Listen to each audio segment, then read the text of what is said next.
Bonjour! Bon, je pense que je n'ai pas besoin de vous présenter ce qu'est une creepypasta. Des légendes urbaines 2.0 qui circulent sur le net et qui ont remplacé les histoires terrifiantes qu'on se raconte au coin du feu, vous connaissez. Des histoires qui se sont déclinées sous plusieurs formats multimédia et qui ont rendu floue la barrière entre fiction et réalité. Et ça s'est petit à petit immiscé dans la culture populaire et sont devenus pour certains de véritables icônes. Je pense que si je vous dis Jeff the Killer ou Slenderman, ça vous parle directement. Et sans parler des centaines d'autres contes tout aussi connus, comme la cartouche hantée Ben Drowned, ou encore Mickey qui fait une dépression sévère. Il n'aura pas fallu attendre longtemps pour que ces contes horrifiques inspirent de nombreux créateurs, comme Parsec Productions, les développeurs du très célèbre jeu Slender. Mais aujourd'hui, c'est la série d'anthologie Channel Zero qui nous intéresse et qui se base sur des creepypastas. C'est parti!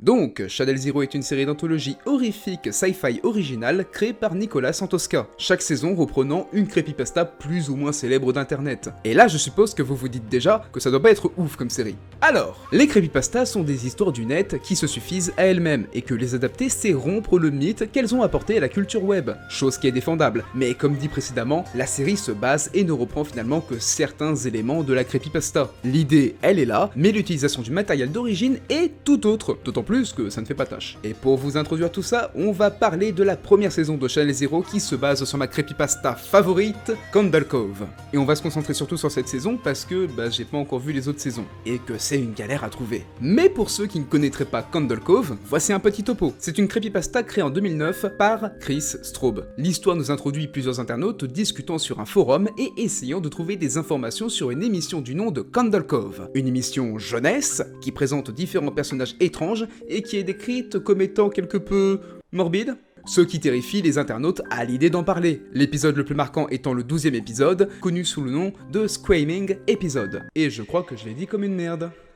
Ah, je suis probablement sûr que vous entendez cette vidéo. D'autant plus que seuls les enfants peuvent voir cette émission, et tout parent qui voit leur enfant regarder la télévision, ils constatent qu'ils regardent rien. Voilà, grosso merdo. Mais si vous voulez un peu plus d'immersion, je vous renvoie directement vers la vidéo de Aube de la chaîne Pourquoi avoir peur, ou bien la vidéo de Farod, qui vous raconteront bien mieux l'histoire que moi. Du côté de la série, l'ambiance sera tout autre, sans être un molar dégueulasse craché à la gueule de quiconque a lu une creepypasta un jour. Loin de là, car le show est de son côté très intéressant et il faut le dire, très captivant. L'histoire nous fait suivre un pédopsychiatre du nom de Mike Painter qui retourne dans sa ville natale, Iron Hill, 30 ans après qu'un tueur en série inconnu ait assassiné 5 enfants de la région, dont le frère jumeau de Mike, Eddie. Cette disparition a traumatisé Mike qui l'obligera à prendre ses distances de tout ça, seule sa mère Marla reste dans la région totalement traumatisée par les événements, qui l'obligera à mettre Mike dans une famille d'accueil. Ça respire la joie. Mike de son côté décide de reprendre contact avec ses amis d'enfance, Jessica et Gary, et va faire dans la foulée la rencontre de leurs enfants, Dan et Cathy. C'est au cours d'un dîner et de chaleureuses retrouvailles que Mike mentionne Candle Cove, une inquiétante et mystérieuse série télévisée pour enfants impliquant des pirates marionnettes que lui et ses amis ont regardé à l'époque des meurtres. De l'autre côté, la jeune Cathy dit à Mike qu'elle a vu l'émission repassée à la télé. Le lendemain, Cathy disparaît et c'est directement Mike qui sera soupçonné. En même temps, un gars qui arrive sans crier gare dans une ville suivie d'une disparition, ouais, il y a de quoi se poser des questions. Cela dit, c'est par l'intermédiaire du frère de Cathy que Mike réalise où il peut trouver la jeune fille. Mike va ainsi suivre un personnage habillé en squelette qui ressemble à l'un des personnages de la série Candle Cove et va découvrir que Cathy est bel et bien vivante, je vous rassure, et qu'elle se trouve dans les bois où les meurtres ont eu lieu. La bonne ambiance. Il ramène donc Cathy à sa famille, sans savoir qu'elle a laissé 2 de ses dents sur place pour les offrir à une créature sinistre dont la peau est entièrement constituée de dents, bordel de merde, je trouve ça super effrayant. C'est une fois tout ce drame terminé que Marla raconte à Mike que lorsque lui et son frère regardaient Candle Cove dans leur enfance, ils regardaient en fait des images statiques à la télévision. Oui, cette révélation va rapidement interpeller Mike, le laissant supposer qu'il y aurait une corrélation entre les meurtres d'enfants survenus 30 ans plus tôt et le show télévisé Candle Cove. Voilà. C'est le premier épisode de la série et c'est tout simplement génial. L'introduction de la saison pose parfaitement le ton de ce que va être la série. Un voyage perturbant dans les songes horrifiques d'un psychiatre n'ayant jamais quitté l'enfance, devant faire face à ses démons du passé afin de stopper l'inévitable. Ce petit ovni télévisuel est sans nul doute un bijou de créativité, que cela soit dans son scénario, qui est ma foi plutôt dense et riche en rebondissements, et même si le rythme de la série a du mal à se faire ressentir sur certains épisodes, ce que je ne remets pas en cause, on saura davantage surpris par quelques moments de situation bien orchestrés, et chaque révélation rendra le tout de plus en plus captivant, qui fait qu'on n'a jamais l'impression d'être sur notre faim, et ça, c'est jubilatoire. Et même si on peut reprocher parfois une surdose de révélations à la suite, sortie un petit peu de nulle part, oui parce que des fois il y a des petits sauts temporels un peu mal placés, ça reste quand même digeste. Donc pas d'inquiétude à ce niveau-là. De l'autre côté, les personnages bénéficient d'un traitement assez spécial. Nous allons les suivre dans leurs peurs, leurs craintes et leurs moments de faiblesse, et chacun est assez développé pour qu'on puisse un minimum s'intéresser à eux. Et là, je parle surtout pour les personnages secondaires. Les personnages principaux sont de leur côté conditionnés à souffrir pour arriver à leur fin. Oui, c'est pas la fête à la maison. Ce qui rend la série un peu sadique, parce que d'un côté, on n'a pas envie de les voir souffrir, mais de l'autre, faut bien que l'histoire avance, un peu comme dans une creepypasta finalement. Mais qui dit creepypasta dit horreur, et donc de potentiels jumpscares à foison. Ah, faut dire que c'est devenu un petit peu le standard de l'horreur grand public de nos jours. Soyons honnêtes. Et comment vous dire que je suis content que cette série ne tombe pas dans cette facilité. Elle va jouer avant tout avec de l'horreur psychologique, ce qui veut dire que nous serons davantage soumis à la pression de la situation exposée, plutôt qu'à un sursaut émotionnel. D'autant qu'il y a ce côté dérangeant et morbide qui va vous suivre tout du long de la série, sans oublier que énormément de plans de caméra, qui sont pour le coup extrêmement bien exécutés, rendent l'ensemble tout aussi malsain.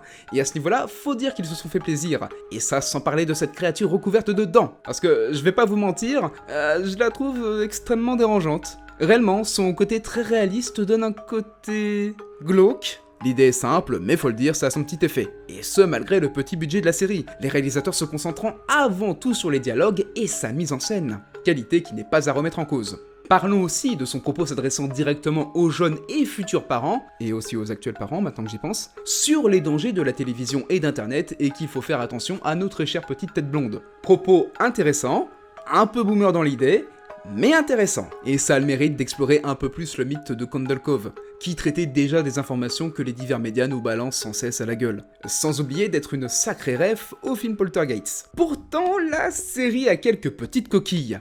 Hormis les changements brutaux de rythme et les nombreux fils rouges introduits qui perturbent quelque peu, la fin de la série, elle, se casse un peu la gueule.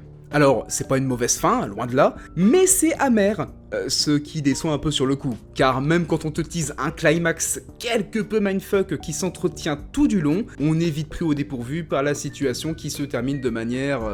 fade. Ouais, j'ai pas d'autre mot pour décrire ça.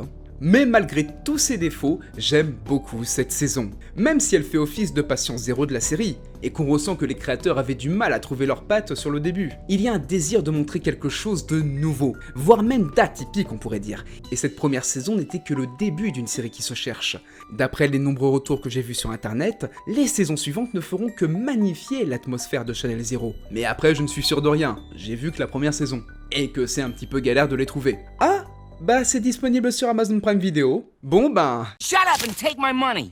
Et pour finir, Channel Zero Candle Cove est une série qui pourrait bien vous intéresser. Elle tire parfaitement son épingle du jeu avec un ton sérieux, une sensation de malaise permanent et suffisamment divertissant pour nous maintenir en haleine tout du long. Le résultat est certes très différent de l'horreur qu'on trouve sur le petit écran actuel, mais ça mérite toute votre attention. Si vous êtes encore là, merci à tous d'avoir regardé la vidéo, j'espère qu'elle vous aura plu. J'avais pas trop d'idées du sujet en ce moment, donc je me suis dit autant parler d'une série qui me plaît, et comme ça faisait plutôt longtemps que je voulais en parler, bah je me suis dit, c'est le moment. N'hésitez pas à partager la vidéo partout où c'est possible, à laisser des commentaires, des pouces bleus, c'est ça qui aide à faire grandir la chaîne, et ça aide au référencement. Et si vous faites ça, eh bien je vous love, tout simplement. N'hésitez pas à me suivre aussi sur les différents réseaux sociaux qui s'affichent maintenant à l'écran. En attendant la prochaine vidéo, je vous fais des énormes bisous, je vous aime et coupez!